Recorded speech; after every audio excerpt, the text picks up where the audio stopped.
Welcome to the deep dive. For managed service providers and managed security service providers, there's a tough reality check happening in cybersecurity right now. It seems the old way, just relying on endpoint protection, well, it's just not cutting it anymore. Not at all. We keep seeing this number that up to 70% of the attack surface, it's just dark, unmonitored by those tools. Yeah, the data is pretty stark on this. It really highlights that endpoint-only strategies leave this massive, 70% gap. Wow. And it's unsettling because we're not talking about super sophisticated, zero-day stuff here. Right. These are the everyday threats we face. Things like compromised identities, cloud misconfigurations, attackers moving sideways, stuff that endpoint tools just aren't designed to see. So it's like trying to guard a whole city with CCTV, but only on, like, a few buildings. That's a great analogy, actually. You see what's happening in those buildings, but you miss the bigger picture, the movement between them, the coordinated stuff. Okay, so that's the harsh truth. Given this huge blind spot, how do we really get our heads around the risk, the impact of that 70%? Right. And maybe more importantly, what are the sort of forward-thinking ways people are tackling this? That's what we want to dive into today, right? Get the full picture. Exactly. And let's be clear up front. EDR, endpoint detection and response, it's still incredibly important. Sure. These tools are fantastic at what they do, spotting malware, ransomware, file-based nasties right there on the device. They're absolutely a critical layer, no question. Okay, good point. It's not about throwing EDR out. But if it wasn't designed for that whole ecosystem, what are the specific areas it's missing? Where are these modern attacks really living? Well, the attack surface has just exploded. It's way beyond the endpoint now. How so? Think about cloud apps and platforms, right? Everyone's using them. Then there's user identities, authentication systems, huge targets, Okay. email gateways, network infrastructure itself, and, all those remote users maybe using unmanaged devices. YOD chaos. Exactly. EDR is great for watching the device, but it just doesn't have visibility into that whole digital sprawl. It wasn't built for that. And this isn't just theory, is it? I mean, we've all heard stories, seen cases where companies had, solid endpoint protection, Absolutely. but they still got breached because the attack started somewhere else or moved in ways the endpoint couldn't track. Precisely. And that leads to the obvious question. Yeah. What kind of attacks are actually slipping through? What are we seeing in the wild? Yeah, like what specifically? Well, think about credential-based attacks. MFA fatigue is a big one now, just hammering users with prompts until they give in. Ugh, yeah. Annoying and dangerous. Right. Or classic phishing, stolen passwords. These often go straight after cloud services, Microsoft 365, Google Workspace. And no malware lands on the endpoint initially. Often not until maybe it's way too late. Sometimes not at all, if the goal is just data exfiltration from the cloud service itself. Okay, that makes sense. What else? You mentioned lateral movement earlier. Yes, that's a huge one. An attacker gets one foothold, maybe compromises one machine. But they don't just sit there. They start moving sideways, exploring the network, maybe using Active Directory vulnerabilities, open network ports. And the EDR on other machines might not see anything suspicious. Exactly. Yeah. Because the activity isn't necessarily, running a malicious file on those machines. It's network traffic, it's credential abuse. It's like a ghost in the machine moving silently. Wow. I remember a case just like that. EDR was all green lights, but the attacker had been mapping their network for weeks.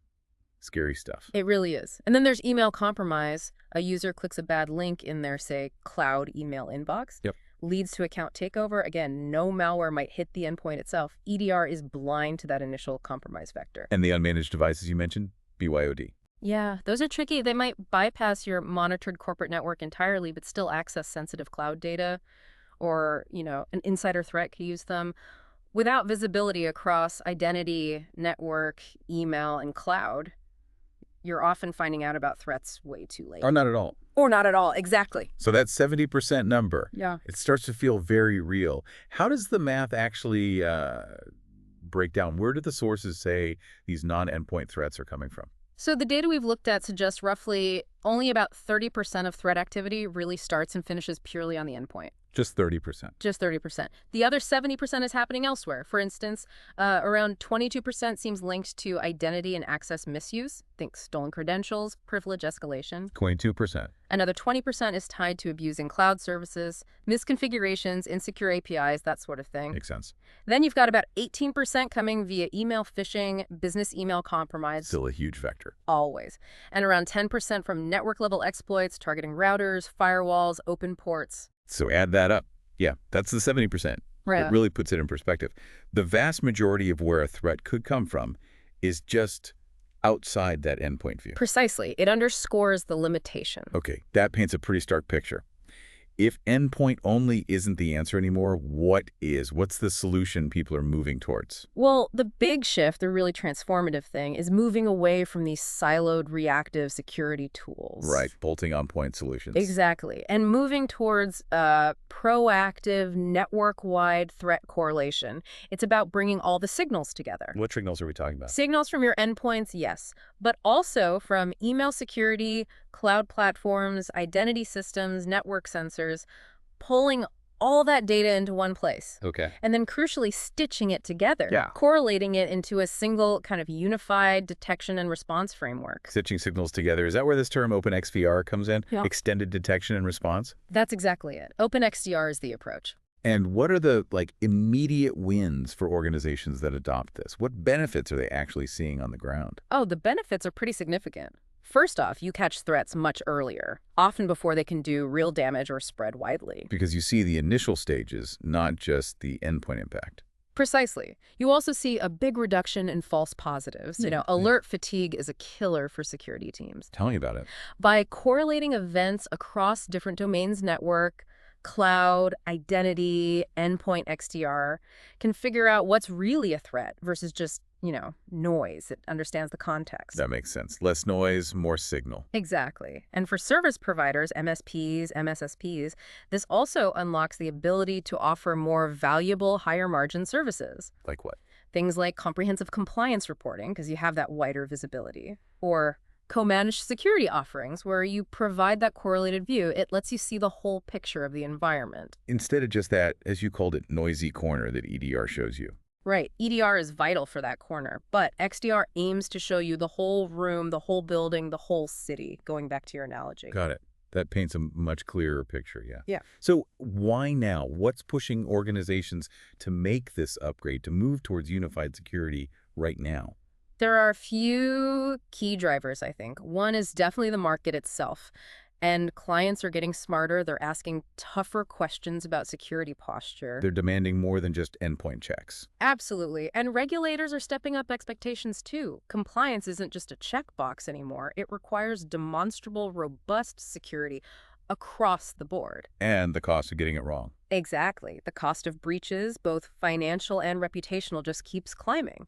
It makes investing in comprehensive security less of a cost center and more of a essential risk management strategy. It's becoming non-negotiable. Right. So for providers, it sounds like sticking with just endpoint tools is becoming, risky. It puts them and their clients at a disadvantage. It really does. The path forward seems to be embracing this unified, correlated detection approach. That's how you lead in the next phase of cybersecurity services, right? I believe so. It's a strategic shift. It acknowledges that threats are complex, they're multi-layered, and you need a defense that reflects that reality. It's about providing a much more complete, resilient defense for everyone. Okay, so let's recap the core idea here. Endpoint protection, absolutely essential, still a critical piece. Foundational. But it's only one piece of a much bigger, much more complex puzzle these days. The clear direction, the way forward, is this unified correlated visibility across the entire digital environment. Yeah, when you really think about the implications about what might be lurking in those blind spots, it's quite eye-opening. It definitely is. So we'll leave you, the listener, with maybe a provocative thought to chew on. Given how connected everything is, how multi-layered threats are now, what unexpected blind spots might be hiding in your own digital world? And how could you start looking beyond the obvious, beyond just the endpoint, to get that truly full picture of your security?